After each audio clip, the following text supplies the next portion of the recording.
I'll start off with Dr. Good. Now, before you answer this question, I want you to know that my mom's family raised Hereford cattle, and my dad's raised Angus beef cattle. What type of cattle do you raise? We're pretty agnostic on the cattle. My family raises Black Angus beef cattle. Well, that's a great choice. It's all good to me. I think we should be, contrary to what the United Nations is saying, I'm so proud that American farmers and ranchers grow beef with less of a carbon footprint than anybody else in the world does, and I think it's a pretty good protein source as well. So, Dr. Gooden, if you could do one thing in the next 6 months that would help rural America, what would it be? Maybe two things, one or two things. Senator, I really feel that rural America, actually the loss of the population in rural America, so really promote rural livability, making sure that people understand that rural America is not just a place that produces energy or things that you can extract products from, that actually is a place that you can live, raise a family, and actually work and have a livable wage. Again, just promote that. If you're talking specifically through our programs at Rural America, what I would do in the next 6 months, I would focus heavily on our staffing, making sure our staffing is adequately supported in our field-based operations where we meet the customers there on the ground to make sure that they understand our programs and can access our programs. That's what I would do through rural. Thank you, Dr. Good. As I listened to your testimony, I was reminded that you laid out some really good goals that you could do representing the government. But other than making it rain, the biggest thing the federal government could do is help drive the interest rates down. That's what's impacting rural America probably as much as anything right now are interest rates. We were paying 2% for operation loans, now 9%. That was the profit. So at the bigger level, I just hope you use your megaphone to tell the White House that we can't keep spending so much money and printing dollars that leads to high interest rates as well. Lastly, I do want to ask about child care. Senator Ernst kind of brought it up as well. If we expanded USDA loan program to include child care facilities, would that be of use? Oh, yes, sir, Senator. And certainly our community facilities program, actually we invest in community facilities, healthcare clinics in Right. rural areas, hospitals as well. And certainly educational opportunity. But right now, so I understand, we can't do child care centers. And I think that'd be something great to think about on a farm bill, is expanding what the USDA could loan money on to include some type of child care facilities. They're just not profitable, so we could give them or help loan them a facility. Perhaps it would work out as well. Next, I'll turn to Commissioner Mersinger. Thank you again.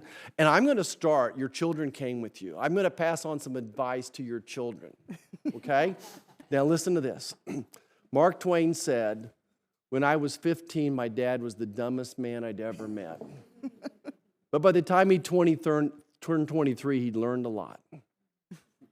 So as you're fighting with your mom and your dad, the girls can fight with their moms, the boys fight with their dad. Just remember that over the next 7 or 8 years, your mom and dad are going to learn a lot. So I appreciate, Commissioner, your commitment to family. And I think about rural America. I think those family values are so important. So I appreciate you bringing them here and letting them see what mom does for a living. And what you do is important, that the farmers and ranchers back home use commodity futures as part of their risk management. And they seldom have a concern, but we've got one going on now. And I'm going to have to turn my notes because this is a little bit more complicated. I want to talk about live cattle future prices for a second. They just seem to be out of whack. I've never seen such divergence in the prices.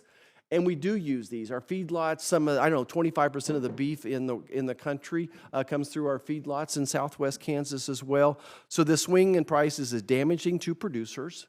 What's the economic basis for this big swing that we're happening?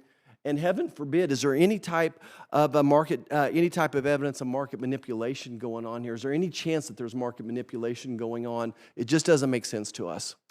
Thanks for that question, Senator. And I grew up on a cattle ranch. I've spent the first 14 of my life, years of my life on a cattle ranch, actually picking rocks for fun. So it definitely, I understand the challenges, and I know how important the futures markets are for cattle producers in providing that price discovery. We have very well qualified, very smart analysts who are watching these markets day in and day out, monitoring. You know, the agriculture markets are very sensitive to underlying fundamentals, and as you know, the pricing aspect and how prices are reported in the cattle markets. There's a number of questions around how that is formulated. That's not within our jurisdiction, but certainly it impacts our futures markets, and so. Certainly we are willing to work with USDA, willing to work with this committee to see, if there are things that need to be changed. And certainly if there's anything that needs to be changed within the contract specifications for the live So if there was cattle market futures. manipulation going on, do you think that you could see it? Could you figure it out? Are you concerned there's market manipulation? I do feel strongly that we would be able to see it if there was manipulation in the futures markets. Not only are we surveying for that, but also the exchanges. That's part of their role. So I do think, we when we see fraud and manipulation, we put an end to it. We go after the bad actors. And it's also on the exchange to ensure that these markets are not susceptible to fraud and manipulation. That's part of their core principles. So we are looking into it all the time, and certainly happy to work with your office and this committee to see what we can do if there are things that can be done to better make sure these markets serve their purpose.